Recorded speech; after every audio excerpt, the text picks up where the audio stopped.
नमस्कार दोस्तों। तो आज आपका स्वागत है हमारे यूट्यूब चैनल पर। तो जैसा कि आपको थंबनेल में दिखाई दे रहा होगा, आज हम कंप्यूटर शिक्षण के इकाई 1 के बीएड सेकंड ईयर के छात्रों के लिए है, एमजीएस यूनिवर्सिटी के लिए। तो हम अति लघुतरात्मक क्वेश्चन करने वाले हैं और लघुतरात्मक और निबंधात्मक क्वेश्चन हम इकाई वाइज अलग अलग वीडियो बना देंगे उस पर। तो पहला हमारा क्वेश्चन है अति लघुतरात्मक क्वेश्चन प्रश्न के कंप्यूटर शिक्षा क्या है। तो कंप्यूटर हमारी रोज़मर्रा की ज़िंदगी का एक अभिन्न हिस्सा है। कंप्यूटर के बिना हमारा जीवन अधूरा है। यदि हम कंप्यूटर के छात्र हैं या किसी प्रतियोगिता परीक्षा के लिए तैयारी कर रहे हैं तो कंप्यूटर की जानकारी होना बहुत ज़रूरी है, क्योंकि आजकल कंप्यूटर के बिना कुछ नहीं है। आपको पता है कंप्यूटर शब्द का निर्माण अंग्रेजी के कंप्यूटर शब्द से बना हुआ है, जिसका अर्थ होता है गणना करना। अर्थात कंप्यूटर को आमतौर पर हम गणना करने वाला यंत्र समझा जाता है, परंतु आजकल कंप्यूटर की प्रकृति गणितीय और सांख्यिकी नहीं रही है, अपितु उससे भी कहीं अधिक है। कंप्यूटर मशीन गणना के लिए है, लेकिन ये सिर्फ गणना मशीन से बहुत अधिक है। आज ये महत्वपूर्ण घरेलू उपकरण बनाया गया है। साथ ही कंप्यूटर के कई लाभ और उपयोग घर और कार्यालय में किया जाता है। कंप्यूटर को हिंदी में संगणक कहा जाता है। कंप्यूटर एक इलेक्ट्रॉनिक उपकरण है जो उपयोगकर्ता से डेटा और निर्देश के रूप में इनपुट प्राप्त करता है। एक बार इनपुट डेटा प्राप्त होने के बाद यह डेटा प्रोसेसिंग शुरू कर देता है और उपयोगकर्ता के निर्देशों के अनुसार हमें आउटपुट प्रदान करता है। अर्थात कंप्यूटर क्या करता है, पहले इनपुट लेता है, फिर उसकी डाटा को प्रोसेसिंग करता है और हमें आउटपुट प्रदान करता है। तो जैसा कि आपको पता है सभी में कुछ ना कुछ कमियां होती है, तो कंप्यूटर की भी कुछ कमियां हैं। कंप्यूटर की दो सीमाएं बतानी है। पहला है विद्युत की निर्भरता और दूसरा है सामान्य बोध की कमी। तो पहला हम देखते हैं, कंप्यूटर को काम करने के लिए विद्युत की आवश्यकता होती है। बिना विद्युत के कंप्यूटर एक धातु के डिब्बे से ज़्यादा कुछ नहीं है। दूसरा है सामान्य बोध की कमी। तो कंप्यूटर में दिमाग तो होता ही नहीं है, आपको पता है। तो हम जानते हैं कि कंप्यूटर कभी कोई गलती नहीं करता, लेकिन अगर हम उसे गलत काम में लेते हैं तो उसका सामान्य बोध यानी कॉमन सेंस काम नहीं करता है। कंप्यूटर को बताया नहीं है, अगर हमने कंप्यूटर को नहीं बताया है कि राधिका एक स्त्री है, तो कंप्यूटर उसे बाय डिफ़ॉल्ट आदमी ही मानेगा। उसे नाम में कोई फर्क करना नहीं आता है। कंप्यूटर एक बुद्धिमान मशीन नहीं है, ये सही गलत की पहचान नहीं कर पाता है। तीसरा क्वेश्चन है हमारा, देखो कार्य प्रणाली के आधार पर कंप्यूटर का वर्गीकरण क्या है। तो कार्य प्रणाली के आधार पर हम कंप्यूटर को 3 भागों में बांट सकते हैं। पहला है एनालॉग कंप्यूटर, दूसरा है डिजिटल कंप्यूटर और तीसरा है हाइब्रिड कंप्यूटर। इसको अलग अलग देखते हैं। देखो पहला है एनालॉग कंप्यूटर। एनालॉग कंप्यूटर यह कंप्यूटर एक साइंटिफिक और इंजीनियरिंग कार्यों में प्रयुक्त होता है। यह कंप्यूटर गणितीय संख्याओं का कार्य न करके अन्य संकेतों जैसे तापमान, विद्युत विभव आदि गति आदि पर कार्य करता है। क्योंकि यह कंप्यूटर मात्राओं को अंकों में प्रस्तुत करता है, इसलिए इसका उपयोग विज्ञान और इंजीनियरिंग क्षेत्र में अधिक किया जाता है। उदाहरण स्पीडोमीटर, भूकंप सूचक यंत्र आदि। दूसरा है डिजिटल कंप्यूटर। यह अंकों की गणना करने के लिए एक डिजिटल कंप्यूटर का उपयोग किया जाता है। आधुनिक युग में प्रयुक्त अधिकतर कंप्यूटर डिजिटल कंप्यूटर की श्रेणी में आते हैं। ये इनपुट किए गए डाटा को प्रोग्राम को 0 से 1 में परिवर्तित करके इन्हें इलेक्ट्रॉनिक रूप में प्रयुक्त करता है। डिजिटल कंप्यूटर का उपयोग व्यापार में, घर के बजट में, एनिमेशन के रूप में विस्तृत क्षेत्र में किया जाता है। जैसे ये हमारा पर्सनल कंप्यूटर हो गया, लैपटॉप हो गया, एक्सेट्रा एक्सेट्रा। और तीसरा हो गया हाइब्रिड कंप्यूटर। हाइब्रिड कंप्यूटर उन कंप्यूटरों को कहा जाता है जिसमें एनालॉग और डिजिटल दोनों ही कंप्यूटर के गुण सम्मिलित होते हैं। अर्थात एनालॉग और डिजिटल के मिश्रित रूप को हाइब्रिड कंप्यूटर कहा जाता है। इसके द्वारा भौतिक मात्राओं के अंकों को परिवर्तित करके उन्हें डिजिटल रूप दिया जाता है। चिकित्सा के क्षेत्र में इसका सर्वाधिक उपयोग किया जाता है। जैसे ईसीजी मशीन होती है, डायलिसिस मशीन होती है, उनमें हाइब्रिड कंप्यूटर का उपयोग किया जाता है। तो तीसरा हमारा कंप्यूटर है चौथा हमारा क्वेश्चन है सुपर कंप्यूटर के बारे में बताइए। सुपर कंप्यूटर ये कंप्यूटर सभी कंप्यूटरों की तुलना में सर्वाधिक बड़े होते हैं, सबसे अधिक बड़े होते हैं, अधिक संग्रहण क्षमता वाले होते हैं, सबसे अधिक तेज गति वाले होते हैं। वर्तमान में सर्वाधिक शक्तिशाली तीव्रतम गति वाले कंप्यूटर सुपर कंप्यूटर है।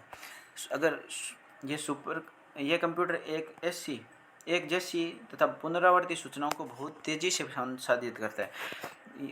अर्थात सुपर कंप्यूटर कोई भी सूचना हो उसको सबसे अधिक तीव्र गति से संसाधित करते हैं। इसका आकार सामान्य कमरे के बराबर होता है, आकार में बहुत बड़ा होता है। इसके प्रयोग बड़े वैज्ञानिक शोध प्रयोगशालाएं शोध कार्यों में किया जाता है। 1998 में भारत में एक सीडे कंपनी है जिसने पहला सुपर कंप्यूटर बनाया था, जिसका नाम था परम 10,000। भारत के पहले सुपर कंप्यूटर का नाम था परम 10,000। इसकी गणना क्षमता लगभग 1 खरब प्रति सेकंड थी। अब आप सोच सकते हो कितनी हाई स्पीड रही होगी। आज भारत का विश्व में सुपर कंप्यूटर के क्षेत्र में नाम है। इसकी संरचना में कुछ विशेष घटक होते हैं। जो हम निबंधात्मक में देख ही लेंगे। हार्डवेयर किसे कहते हैं? हार्डवेयर किसे कहते हैं? हमारा 5वां क्वेश्चन है हार्डवेयर। कंप्यूटर हार्डवेयर को कंप्यूटर सिस्टम के भौतिक भाग या घटक के रूप में परिभाषित किया जाता है। हार्डवेयर तो जिसे हम देख सकते हैं, छू सकते हैं, वही हार्डवेयर होती है। जो हमें महसूस किया जा सकता है, देखा और छुआ जा सकता है। कंप्यूटर मॉनिटर जिसे डिस्प्ले को देखने के लिए उपयोग करते हैं, वह हार्डवेयर का डिवाइस है। प्रिंटर भी हार्डवेयर का डिवाइस है, जो आउटपुट प्रदान करने के लिए संग्रहित डेटा को संग्रहित करने के लिए तथा सभी कंप्यूटर बेहतर क्षमता के लिए कंप्यूटर सिस्टम में उपयोग किए जाने वाले हार्डवेयर के प्रकार है। कंप्यूटर सॉफ्टवेयर को निर्देशों का एक समूह या प्रोग्राम के रूप में परिभाषित किया जा सकता है, जो विशिष्ट कार्य के लिए डिजाइन और विकसित किए जाते हैं।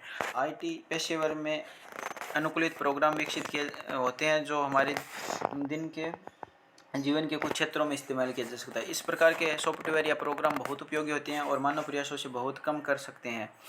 कंप्यूटर सिस्टम में उपयोग किए जाने वाले विभिन्न भौतिक उपकरण सामूहिक रूप से हार्डवेयर कहलाते हैं।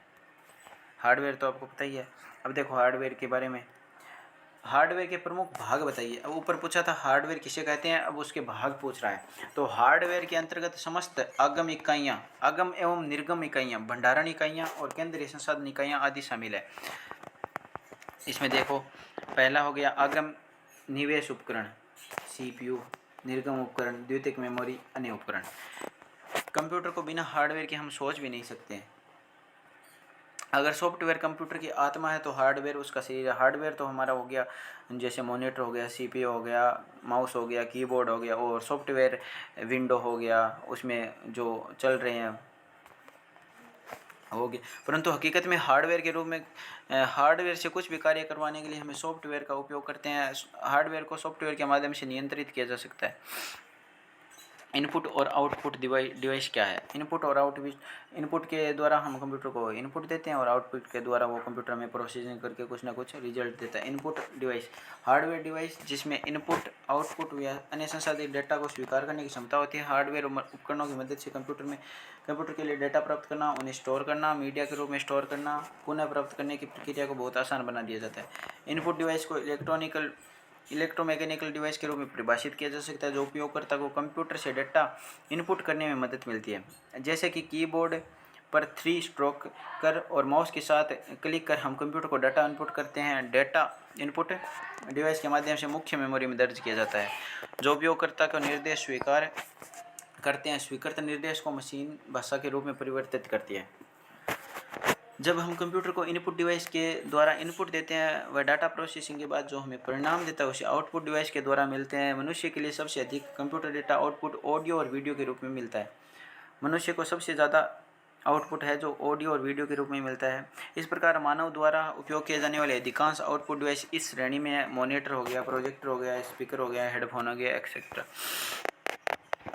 कंप्यूटर के में स्टोरेज डिवाइस के बारे में बताइए। अब 8वां क्वेश्चन है कंप्यूटर के स्टोरेज डिवाइस के बारे में, जो डाटा और इन्फॉर्मेशन को ज़रूरत के हिसाब से टेम्परेरी और परमानेंट स्टोर करते हैं और डाटा को डिजिटली स्टोर करते हैं।